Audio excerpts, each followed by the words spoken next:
In this video, I'll be basically covering section number 88 and the corresponding rules.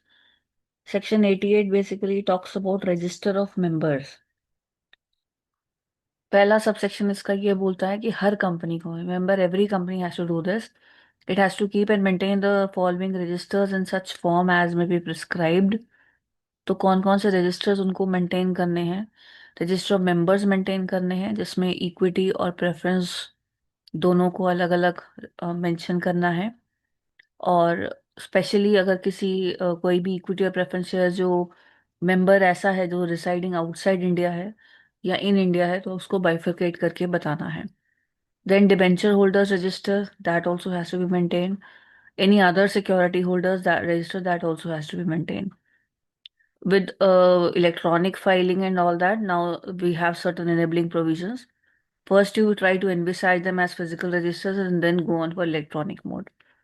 Now, every register maintained under subsection 1 में एक index होगा. उसमें index of names होगा. Register and index of beneficial owners maintained by depository under section 11 of Depositories Act shall be deemed to be the corresponding register and index for the purposes of this act. That means जैसे अगर physical mode में register of members होता था तो उसमें तो mister A B C उनके थे. अभी जब ये सब डीमैट हो गया तो मिस्टर ए बी सी का रिकॉर्ड डिपॉजिटरी रख रही है. तो हमारे रजिस्टर मेंबर में सिर्फ डिपॉजिटरी का नाम आता है और डिपॉजिटरी के जो रिकॉर्ड्स होते हैं बेनिफिशियल ओनर्स के उनमें मिस्टर एबीसी का नाम आता है. तो जो डिपॉजिटरी ने रिकॉर्ड्स रखे हुए हैं वो सफिशिएंट कंप्लायंस माने जाते हैं इस सेक्शन के लिए. कंपनी में if so authorized by articles keep in any country outside India in such manner as may prescribed a part of the register. तो अगर ऑथराइज्ड है कंपनी आर्टिकल से तो वो किसी कंट्री आउटसाइड इंडिया में भी रख सकती है प्रोवाइडेड वो रूल्स को कंप्लाई करे. जो हमारा सबसेक्शन 1 का एक हिस्से का रजिस्टर है कॉल्ड फॉरेन रजिस्टर. बेसिकली वहाँ के लोगों का रजिस्टर वो वहाँ मेंटेन कर सकते हैं. तो उसमें जो बाहर मेंटेन करे जा सकते हैं रिकॉर्ड उसमें उन पर उनके जो मेंबर्स हैं या डिबेंचर होल्डर्स हैं या अदर सिक्योरिटी होल्डर्स हैं या बेनिफिशियल होल्डर्स हैं. बेनिफिशियल ओनर जो आउटसाइड इंडिया रिसाइड कर रहे हैं उनका रिकॉर्ड हम मेंटेन कर सकते हैं. अगर आप मेंटेन ही नहीं करते रजिस्टर ऑफ मेंबर्स या डिबेंचर होल्डर्स या you are not maintaining them or not in accordance with the provisions, then you are liable for a penalty 3 lakh rupees and officer also 50,000 rupees. Now let us go for the rules, the corresponding rules. जो first हमारा corresponding rule है that is rule number 3(1). 3 also says that every company limited by shares from the date of registration, उसको MGT मतलब जिस दिन से company register होती है उसको एमजीटी 1 के उसमें फॉर्मेट में एक रजिस्टर मेंटेन करना होगा. एक रफ आइडिया के लिए आप इसको देख सकते हैं. ठीक है, जैसे class of shares, nominal value, total shares, folio number. एक तरह से आपका नंबर, रोल नंबर जो कंपनी का होता है, आपका रोल नंबर कंपनी के पास. फिर personal details, name of member, joint holders, address, registered of CIN, UID, father's mother spouse name, status, occupation, PAN. Minor है तो उसके केस में गार्जियन. कौन सी डेट को मेंबर बना, सेक्शन 89 के कोई डिक्लेरेशन अभी हम पढ़ेंगे. लियन कोई अगर है किसी डेट पे, अगर आपका कोई नॉमिनेशन रिसीट्स है. अबेयंस अभी हम पढ़ेंगे अभी आगे. ये डिटेल्स ऑफ शेयर होल्डिंग है. कौन सी डेट को अलॉटमेंट हुआ, कितने शेयर्स आपको अलॉट हुए. नेम ऑफ द ट्रांसफर, अगर कोई अदर देन कैश आप कोई ट्रांसफर कर रहे हैं. Transmission is in the case of death. ये कॉलम नंबर्स हैं 1 2 3 4 5 6 7 8 इस तरह से ना. These are the different column numbers. So basically MGT 1 format में आपको एक रजिस्टर ऑफ मेंबर्स मेंटेन करना है.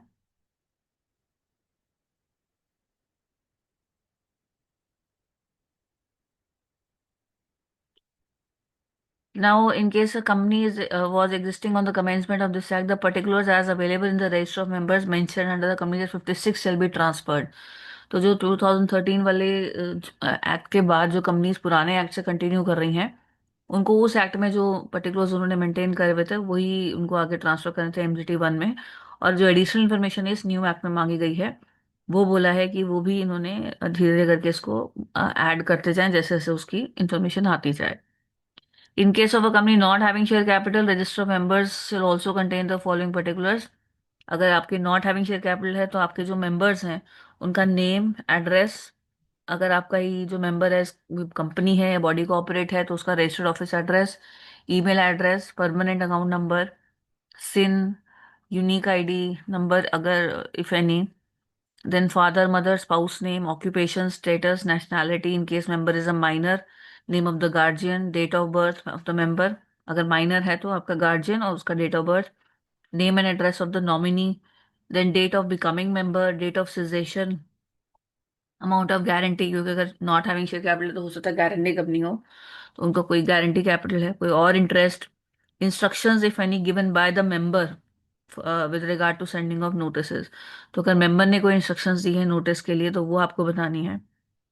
और अगेन इसमें भी जो पुराने रिकॉर्ड्स थे, अगर पुराने रिकॉर्ड्स में कुछ इन्फॉर्मेशन थी तो वो एज इज एनडीटी वन में चढ़ा दी जाएगी। हाँ, अगर कुछ एडिशनल इन्फॉर्मेशन है तो बाद में एज एंड व्हेन ऐड हो सकती है।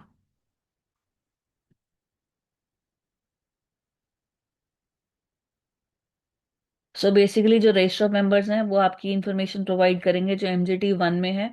एमजीटी वन आपके companies management and administration rules 2014 के रूल 3(1) के हिसाब से गवर्न होता है। एंड जो उसका लीडिंग सेक्शन है वो सेक्शन 88 है। ठीक है।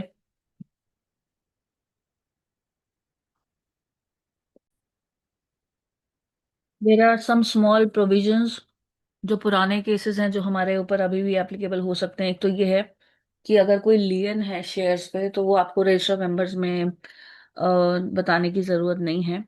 जॉइंट होल्डर में सभी के एड्रेस, ऑक्यूपेशन वगैरह आप यूजुअली एंटर करते हैं। अगर माइनर शेयर होल्डर्स होते हैं तो उनके गार्जियंस का नाम भी आता है।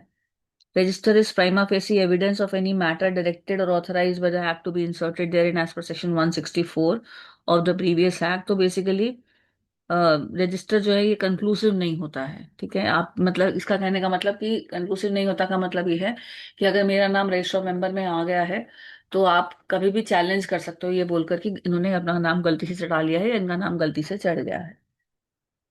हाँ, ये जरूर है कि अगर कोई स्लाइटेस्ट डिविएशन हुई है तो उस वजह से जो मेन कंप्लायंस अगर वो हो रखी है तो उसको हम निगेट नहीं करते हैं। मैं एक बार दोबारा से एमजीटी वन खोल के आपके सामने रख रही हूँ, 1 मिनट लगा के देख लीजिए इसको।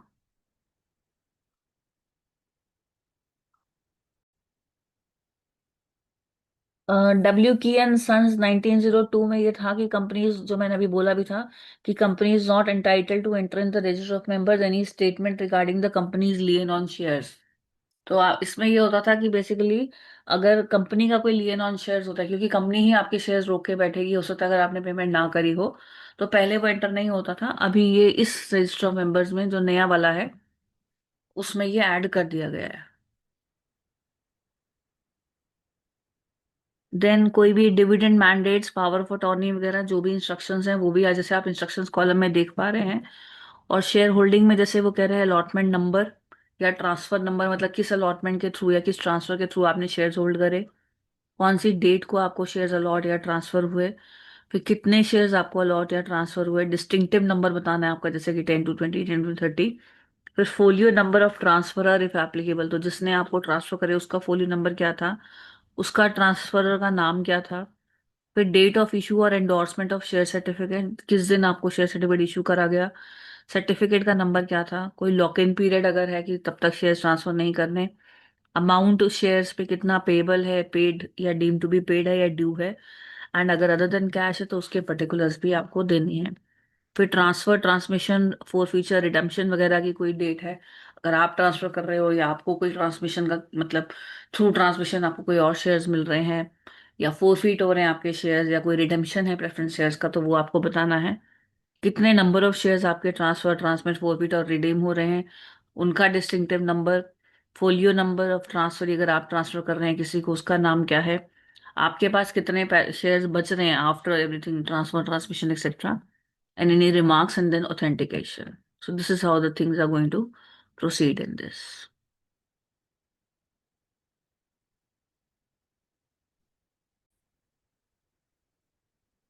So this was the rule.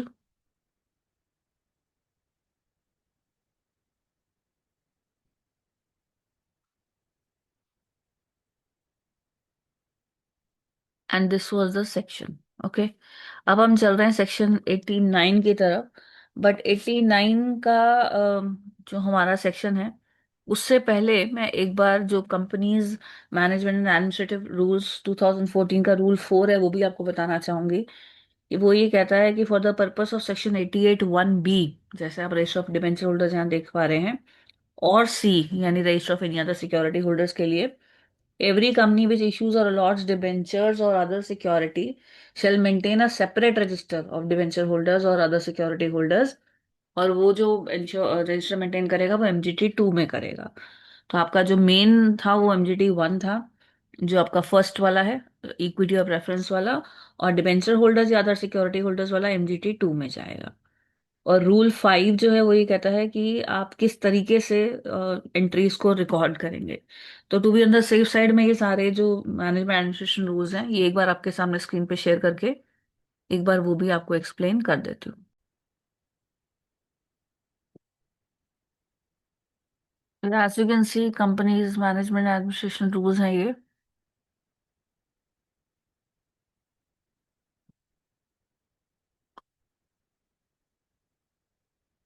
Please keep the bare act in front of you so that you can identify any further amendments.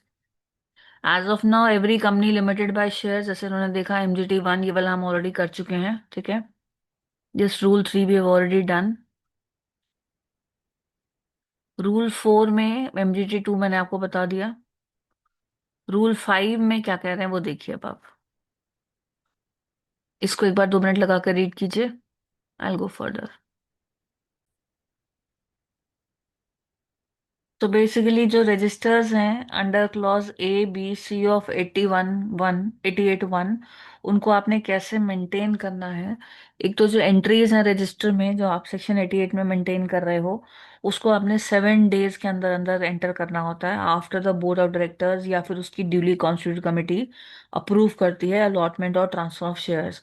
सो मान लीजिए जैसे आज आप मेंबर बने हैं, आज बोर्ड ने डिसाइड करा है, तो 7 दिन के अंदर रजिस्टर में एंट्री हो जाएगी। और ये तीनों की बात हो रही है, चाहे वो इक्विटी प्रेफरेंस वाला हो, चाहे वो डिवेंचर होल्डर्स वाला हो, या चाहे वो कोई भी और सिक्योरिटी होल्डर्स वाला हो। सेकेंड है जो रजिस्टर्स हैं वो आपको रजिस्टर्ड ऑफिस में मेंटेन करने हैं अनलेस आपने स्पेशल रेजोल्यूशन पास कराकर उनको किसी भी और जगह पे रखने के लिए अप्रूवल ले रखा हो। वो अदर प्लेस होगी वो with in the city town village in which the registered office is situated, या फिर any other place in India होगी इन विच मोर देन, यहाँ पर ध्यान दीजिएगा, more than 1/10 of the total members जो कि रजिस्टर मेंबर्स में हैं वो रहते हैं, ठीक है। Now there is also this thing consequent upon four feature वाला जो सब रूल है, रूल नंबर 3, मैं उसको टेक अप कर रही हूँ।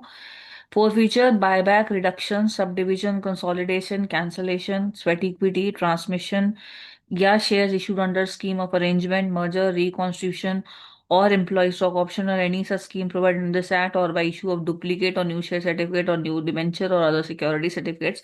अगर इन सब इंस्टेंसेस की बात की जाए यानी इन सभी क्वेश्चंस में ये रूल आएगा, तो उस केस में जो एंट्री है वो within 7 days after the approval by board और committee in the register of members और इन द रिस्पेक्टिव रजिस्टर्स।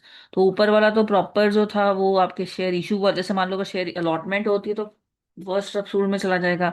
लेकिन वही अगर ट्रांसफर का केस है या आपका ट्रांसमिशन का केस है, ठीक है, तो वो आपका या डुप्लीकेट जो शेयर सर्टिफिकेट है वो सब नीचे आ जाएगा।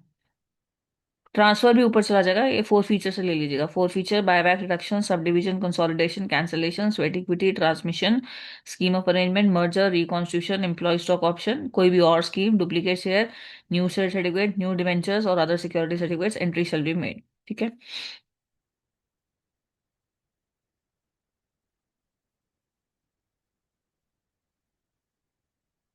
Then, if a change occurs in the status of a member or debenture holder or any other security holder, whether due to death or insolvency और चेंज ऑफ नेम, यानी अगर कोई भी मेंबर के स्टेटस में या डिबेंचर होल्डर के या सिक्योरिटी होल्डर के स्टेटस में कोई चेंज आता है डेथ की वजह से, या उसकी इंसॉल्वेंसी की वजह से, या उसका नाम बदल गया है, या उसके जो और due to transfer to IPF, IPF में तब चले जाते हैं सिक्योरिटीज जब वो अनक्लेम पड़ी रह जाती हैं, या किसी भी तो उस वजह से उसके स्टेटस में बदलाव आ गया है, या due to any other reason, तो जो एंट्रीज हैं एक्सप्लेनिंग द चेंज कि ये क्यों हमने किया, ये हमें रजिस्टर ऑफ मेंबर्स में रिस्पेक्टिवली मेंशन करना है। Another important thing is rectification of register. Rectification होता है कि मान लीजिए कोई मेंबर जाके खुद जैसे ट्रिब्यूनल ने बोलता है कि सर मेरा इन्होंने नाम नहीं डाला है, हालांकि मेरे नाम में शेयर अलॉट हुए थे, और ट्रिब्यूनल को लगता है हाँ इसका नाम डलना चाहिए, तो tribunal rectification of order order कर देता है कि ठीक है इसको ठीक करो।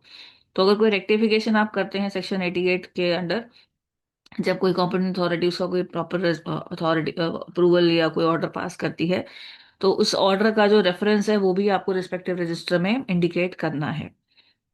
अब इसके अलावा इन्होंने अगर कोई ऑर्डर बोला है कि कोई ऑर्डर अगर जुडिशियल या रेवेन्यू अथॉरिटी पास करती है, जैसे कोई टैक्स अथॉरिटी, कोई ट्रिब्यूनल, कोई सेबी या कोई भी कॉम्पिटेंट अथॉरिटी, जो ये कहती है कि आपके शेयर्स, डिबेंचर या अदर सिक्योरिटीज अटैच हैं, यानी कि मतलब उसके ऊपर अभी कोई ट्रांजैक्शन नहीं हो सकती, तो उसका जो रेमिटेंस है, या फिर वो ये भी डायरेक्शन दे रहे हैं कि भाई जो डिविडेंड है या इंटरेस्ट है उसको इस तरीके से आपने रेमिट करना है, तो वो जो ऑर्डर है वो भी आपके रजिस्टर में रहेगा। तो बेसिकली अगर कोई भी अथॉरिटी आपके शेयर्स को अटैच करती है या सिक्योरिटीज को अटैच करती है, या उनसे रिलेटेड, उनकी डिविडेंड से रिलेटेड, उनके रेमिटेंस से रिलेटेड कोई भी इंस्ट्रक्शंस देती है, तो रिस्पेक्टिव ऑर्डर भी आपका फाइल में, आपके रजिस्टर में रखा होना चाहिए। अगर कुछ कंपनीज हैं जिनके सिक्योरिटीज लिस्टेड हैं स्टॉक एक्सचेंज में इन और आउटसाइड इंडिया, अगर कुछ कंपनीज हैं जिनकी सिक्योरिटीज लिस्टेड हैं ऑन अ स्टॉक एक्सचेंज इन और आउटसाइड इंडिया, यानी अगर आपकी एक लिस्टेड कंपनी है चाहे वो इंडिया में या बाहर, तो अगर कोई प्लेज है, चार्ज है, लियन है, हाइपोथिकेशन है जो कि प्रमोटर्स ने क्रिएट करा है इन सिक्योरिटीज से रिलेटेड, जो कि उनकी होल्डिंग है, including the names of pledgee, pawnee and any other revocation therein shall be entered in the register within 15 days। तो supposing I am a promoter, I am holding 10,000 shares, और उन्हीं shares को, क्योंकि मेरे मालिकाना shares हैं तो मैं उनको गिरवी रख के उससे उसके बदले में पैसे ले सकती हूँ, तो लोन ले सकती हूँ, तो अगर मैंने ऐसा कुछ करा है तो 15 दिन के अंदर वो एंट्री हो जाएगी। सेम वे कोई भी चार्ज है, लियन है, हाइपोथिकेशन है जो इस तरह के शेयर्स पे हुआ है तो वो भी होगा। कौन प्लेजी है, कौन पौनी है, और कब वो रिवोक किया जाता है, जैसे कि अगर वापस हो गया, खत्म हो गया, पैसे दे दिए, तो वो सब कुछ भी आपने 15-15 दिन के अंदर एंटर करना है। और ये लिस्टेड की बात है, ठीक है, ये अनलिस्टेड के लिए नहीं है, सिर्फ लिस्टेड। लिस्टेड चाहे आप इंडिया में हो या बाहर हो। सिमिलरली अगर कोई प्रोमोटर्स हैं लिस्टेड कंपनी के, जो कि फॉर्म हुई है as a joint venture company with another company, और ये जो प्रोमोटर्स हैं इन्होंने अपने शेयर्स प्लेज या हाइपोथिकेट करे हैं या उनके ऊपर कुछ चार्ज या लियन क्रिएट करा है in respect of any security of the listed company in connection with the joint venture, तो इसी जॉइंट वेंचर से रिलेटेड आपने जो है कुछ ऐसा लियन क्रिएट करा है, कोई चार्ज क्रिएट करा है, तो उसका जो प्लेज का पर्टिकुलर्स है, हाइपोथिकेशन का, चार्ज का, लियन का, वो सारे पर्टिकुलर्स आप रजिस्टर मेंबर में डालेंगे। और लिस्टेड जो, और ये चीज 15 days from the date of event होगी। यानी मान लीजिए मैं एक लिस्टेड कंपनी की प्रमोटर हूँ, और ये जो लिस्टेड कंपनी है ये as a joint venture company बनी दूसरी कंपनी के साथ, और इस कंपनी के प्रमोटर बनते हुए मेरे पास 10,000 शेयर है, और मैंने मेरा नाम रजिस्टर मेंबर में आएगा, तो अब मैंने इन्हीं के ऊपर मान लीजिए कोई चार्ज क्रिएट कर रखा है, तो उस केस में, और ये इसीलिए क्योंकि वो जॉइंट वेंचर हो पाए, तो इस केस में जो मेरा जो एंट्रीज हैं, सारे पर्टिकुलर्स हैं, वो एंटर किए जाएंगे 15 दिन के अंदर। You can go through this rule once again, rule number 5। Now rule 6 basically talks about जो रजिस्टर अंडर सेक्शन 88(1) है, उसके ऊपर लगने वाले एक इंडेक्स को, तो हर रजिस्टर के ऊपर एक इंडेक्स लगेगा। और basically shall include an index of the names entered in the respective registers. An index shall, in respect of each folio, contain sufficient indication to enable the entries related to that folio in the register to be readily found. For example, अब supposing mister x है, उनको 100 shares allot हुए हैं, तो उनको एक folio number मिलेगा, जैसे वो एक तरह से एक मिनट के लिए आप समझ लो पेज नंबर है, ठीक है। तो मान लीजिए उनका पेज नंबर है 1 2 3 4 5, वो उनका फोलियो नंबर मिलेगा उनको। दूसरा उनको मिलेगा शेयर सर्टिफिकेट नंबर, की शेयर सर्टिफिकेट नंबर मान लो 57 है, और शेयर्स के भी नंबर होंगे, मान लो शेयर्स के नंबर हो गए 101 से लेकर 150 है, समथिंग एट दैट। तो जो रजिस्टर ऑफ मेंबर्स है उसमें सबसे पहले तो इंडेक्स पे फोलियो नंबर लिखा होगा, और सामने उस बंदे का नाम लिखा होगा, और फिर आगे लिखा होगा भाई इस फोलियो की एंट्रीज जो है इस पेज नंबर पे आप पा सकते हो। तो उस पेज नंबर में फिर आपको शेयर सर्टिफिकेट नंबर जो हमने रजिस्टर मेंबर्स में पढ़ा था वो सब लिखा होगा, कि इस शेयर सर्टिफिकेट नंबर के तहत इनको शेयर्स मिले हैं और इतने ये इनका डिस्टिंक्टिव नंबर है। तो ये आपको थोड़ा सा ध्यान रखना है। इसका बेटर रहेगा कि जैसे अगर मैं एक काम करती हूँ, I show you sample of a share certificate, how it is actually, उससे आपको ना ये जो नाम है ये थोड़े से क्लियर हो जाएंगे कैसे दिखते हैं ये देखिए।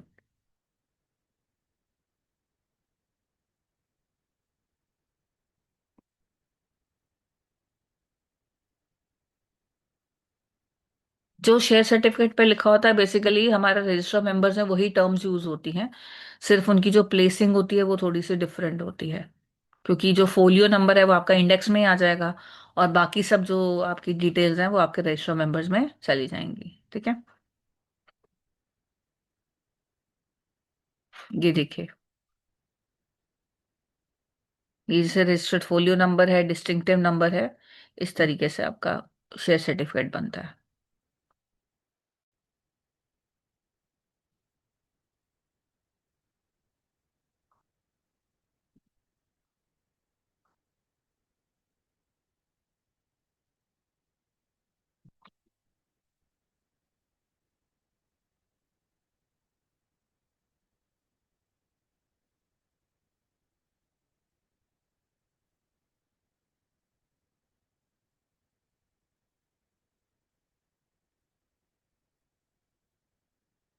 यूजुअली कंपनीज के उस पे ही होता है, ये सारा कंपनी का नाम ऊपर लिखा हुआ होता है, और उसके हिसाब से ही आपको जैसे ये शेयर सर्टिफिकेट मिलता है। और उसी जिस दिन शेयर सर्टिफिकेट जैसे आपको मिल रहा है सेम उसी टाइम आपकी, सेम मतलब अब तो जैसे हमने पढ़ लिया कि 7 डेज, बट हाथ के हाथ जो है कोशिश की जाती है कि आपको मिल जाए जो शेयर सर्टिफिकेट भी और रजिस्टर ऑफ मेंबर्स में एंट्री भी। ये देखिए, ये यहाँ पर आप देख पा रहे होंगे, ठीक है, सेम वही फॉर्मेट है इस तरह से। Okay, so now coming back to the this thing section and the corresponding rule. एक चीज और हमें ध्यान रखनी है कि जो हमारे क्या बोलते हैं, जो इंडेक्स है ये आपको मेंटेन नहीं करना है इन केस आपके जो रजिस्टर ऑफ मेंबर्स हैं वो, सॉरी, इन केस आपका जो नंबर ऑफ मेंबर्स हैं वो लेस देन 50 है। ठीक है, अगर लेस देन 50 है तो आपको इंडेक्स मेंटेन करने की जरूरत नहीं है। और कंपनी जो है जैसे ही जैसे यहाँ लिखा है ना, देखिए मैं जो आपको बोल रही थी कि necessary entries in the index simultaneous होंगी with the entry of allotment और ट्रांसफर ऑफ एनी सिक्योरिटी। तो जैसे जैसे आप रजिस्टर में एंट्री करेंगे वैसे वैसे आपके इंडेक्स को भी आपने अपडेट करते जाना है। तो यूजुअली बिल्कुल साइमल्टेनियस कंडीशंस होती हैं, जैसे बोर्ड मीटिंग हो जाती है अलॉटमेंट की या जो भी आपका इवेंट है, ट्रांसफर की, ट्रांसमिशन की, जैसे बोर्ड मीटिंग के बाद डिसाइड हो गया तो आपने रजिस्टर में भी एंट्री करनी है, इंडेक्स में भी करनी है, शेयर सर्टिफिकेट को भी अकॉर्डिंगली रिन्यू करना है, उसके रजिस्टर में भी मेंटेन करना है, और उसको आगे डिस्पैच वगैरह भी करना है। Now there is this Rule 7. Rule 7 talks about foreign register of members, debenture holders, other security holders or beneficial owners residing outside India. ये है बेसिकली कि अगर आपके जो मेंबर्स, डिबेंचर होल्डर्स या सिक्योरिटी होल्डर्स या बेनिफिशियल ओनर्स आउटसाइड इंडिया हैं, और आपकी कंपनी जो है उसके पास शेयर कैपिटल है, उसने ऑथराइज्ड बाय आर्टिकल्स ये सब कुछ करा, कोई भी शेयर्स वगैरह इशू करे हैं, तो उसको अथॉरिटी है एज पर सब रूल 1, अगर आप देखें, in any country outside India a part of the register और एज द केस में be of the debenture holders और ऑफ एनी अदर सिक्योरिटी और beneficial owners resident in that country, तो दूसरी कंट्री में उसका पार्ट जो है रख सकता है। Company shall within 30 days from the date of opening of any foreign register, foreign register के 30 दिन के अंदर अंदर ही रजिस्ट्रार के साथ वो फाइल करेगा notice of situation of the office in MGT 3, कि भाई यहाँ पर हमारा ऑफिस सिचुएटेड है। देखिए, फॉरेन रजिस्टर ओपन हो गया, उसके 30 दिन के अंदर उसने ROC के साथ फाइल करना है उनका जो ऑफिस है कि यहाँ पर हमारा एक ऑफिस खुला हुआ है MGT 3 में, हम वो बताएंगे अलोंग विद द फीस। ठीक है, फीस भी जमा करेंगे। बेसिकली उस ऑफिस के बारे में आपको क्या बताना है कि भाई यहाँ पर हम रजिस्टर्स रख रहे हैं, और अगर कोई भी चेंज होगा, डिसकंटिन्यू होगा, तो उस केस में भी आपको विद इन 30 डेज आपको बताना है MGT 3 में कि भाई वो पुराना ऑफिस जहाँ पर रिकॉर्ड्स रखे हुए थे वहां की जगह हमने अब यहाँ पर रख दिए हैं। फॉरेन रजिस्टर जो आपने बाहर मेंटेन करा है, it shall be deem to be a part of the company register only. तो हमारा जो यहाँ रखा हुआ है वो प्रिंसिपल रजिस्टर हो गया, वहां पर वो बस उन मेंबर्स के लिए, ताकि आपका जैसे ट्रांसफर के केसेस में जल्दी जल्दी आपका काम टाइमली हो सके, ऐसा ना हो कि पहले वहां से डिटेल्स यहाँ आए फिर यहाँ उसको आप कैरी आउट करें।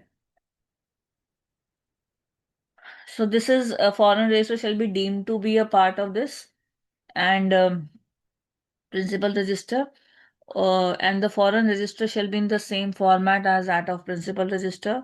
Foreign register shall be open to inspection also and may be closed, and extracts may be taken, copies may be required in the same manner mutatis mutandis as is applicable to the principal register. तो यानी foreign register का जो inspection है, closure है, maintenance, जो भी सब कुछ है, वो आपका बिल्कुल वैसे ही रहेगा जैसे कि प्रिंसिपल रजिस्टर के लिए एप्लीकेबल है। हाँ, जो एडवर्टाइजमेंट है बिफोर क्लोजिंग द रजिस्टर जब हम करते हैं, अभी हम पढ़ेंगे उसके बारे में, तो वो आपने कम से कम दो न्यूज़पेपर में इंसर्ट करनी है, जो कि सर्कुलेट करेगा उस प्लेस में जहाँ पर फॉरेन रजिस्टर केप्ट है। तो फॉरेन रजिस्टर का जो इंस्पेक्शन है, क्लोजर है और टेकिंग ऑफ एक्सट्रैक्ट कॉपीज, वो सब नॉर्मल जैसे प्रिंसिपल रजिस्टर में से हम करते हैं वही होगा। लेकिन जो एडवर्टाइजमेंट है वो उस एरिया में की जाएगी जहां पर आपका फॉरेन रजिस्टर रखा हुआ है। फॉरेन रजिस्टर अगर कंट्री के बाहर रखा हुआ है तो जो उसका appropriate competent authority with respect to rectification of register shall be binding. तो अगर मान लीजिए आपने कहीं बाहर रखा है, तो रेक्टिफिकेशन का ऑर्डर फिर वहां की अथॉरिटी के हिसाब से भी आ सकता है, यहाँ के भी। तो जो भी कोई एप्रोप्रिएट कॉम्पिटेंट अथॉरिटी है उसका आपके ऊपर बाइंडिंग रहेगा। And then the seventh one says that entries जो है that shall be made simultaneously after the board और duly council committee approves the allotment. तो ये जैसे मैंने आपको बताया कि सारे साइमल्टेनियस इवेंट्स होते हैं। कंपनी जो है it shall transmit to its registered office in India copy of every entry in foreign register within 15 days after the entry is made. तो जैसे ही वहां पर फॉरेन रजिस्टर में कोई एंट्री होगी उसके बारे में 15 दिन के अंदर अंदर ही आप उसको जो है पूरी उसकी कॉपी भेजोगे, और उसका एक डुप्लीकेट भी यहाँ पर मेंटेन करोगे। So you will keep at such office a duplicate register of every foreign register duly entered up from time to time. तो फ्रीक्वेंट इंटरवल्स पे आप उसको यहाँ पर कॉपी भेजते रहोगे ताकि यहाँ पर डुप्लीकेट मेंटेन हो सके।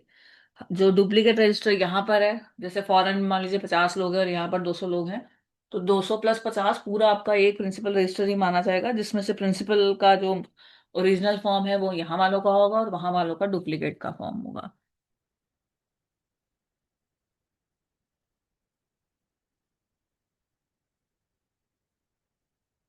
Then 10 sub-rule says that with respect to duplicate registers, the shares or as the case may be debentures or any other security registered in any foreign register shall be distinguished from the shares as the case may be debentures or any other security registered in the principal register and every other foreign register, and no transaction with respect to such shares with any share or as the case may be debentures or any other security registered in a foreign register shall during the continuance of that registration be registered in any other register। इसका मतलब यह है कि अगर duplicate registers की हम बात करें, तो शेयर्स या फिर डिबेंचर्स या कोई भी और सिक्योरिटी जो आपने फॉरेन रजिस्टर में रखी हुई है, उसको आपने डिस्टिंग्विश करना है फ्रॉम द शेयर्स और डिबेंचर्स और सिक्योरिटी जो कि आपने प्रिंसिपल रजिस्टर में रखी है and in every foreign register. और नो कोई भी ट्रांजैक्शन जो है with respect to any shares debentures और एनी अदर सिक्योरिटी जो कि आपने फॉरेन रजिस्टर में रजिस्टर करी है, उसकी कोई भी ट्रांजैक्शन जो है वो और किसी रजिस्टर में रिकॉर्ड नहीं होगी। पहले तो दोनों को अलग अलग रखना है, और दोनों की ट्रांजैक्शन जो हैं अलग अलग ही रिकॉर्ड होंगी और किसी रजिस्टर में आपने रिकॉर्ड नहीं करना है। And 11th one says that company discontinue कर सकता है फॉरेन रजिस्टर, और सारी एंट्रीज वो यहीं पे ट्रांसफर कर सकता है to some other foreign register kept by the company outside India और टू द प्रिंसिपल रजिस्टर। मतलब मान लीजिए आपने सिंगापुर में मेंटेन करा हुआ था फॉरेन रजिस्टर क्योंकि आपके बहुत सारे लोग वहां थे, तो आप उसको वापस से इंडिया में भी कर सकते हो, या अगर आपका वहां से आपने ऑफिस वहां के मेंबर्स अब चले गए, उन्होंने ट्रांसफर कर दिया, मान लो आप कंबोडिया में चले गए, तो फिर आपको लग रहा है वहां पे होना चाहिए, तो आप वहां पर भी उसको ट्रांसफर कर सकते हैं। सो बेसिकली ये जो सारा आपका फॉरेन रजिस्टर वाला था, ये भी थोड़ा इंपॉर्टेंट है, इसको देख लीजिएगा MGT 3 में आपको। लेकिन जब जब आप ये करेंगे आपको बताना होगा कि कहाँ आप मेंटेन कर रहे हैं। आपके प्रिंसिपल रजिस्टर का ही पार्ट माना जाएगा, इंस्पेक्शन वगैरह सब सेम रहेगा। ओनली थिंग इज एडवर्टाइजमेंट में चेंज है, और जो कॉम्पिटेंट अथॉरिटी है वो रेक्टिफिकेशन का ऑर्डर पास कर सकती है। साइमल्टेनियस इसमें भी एंट्रीज होंगी, सारी एंट्रीज का डुप्लीकेट यहाँ 15 दिन के अंदर आएगा, डुप्लीकेट रजिस्टर भी मेंटेन होगा, और उसका रिकॉर्ड वहां पर मेंटेन होगा, इसका रिकॉर्ड ओरिजिनली यहाँ पर मेंटेन होगा और किसी रजिस्टर में नहीं जाएगा, और कभी भी आप उसको डिसकंटिन्यू कर सकते हैं।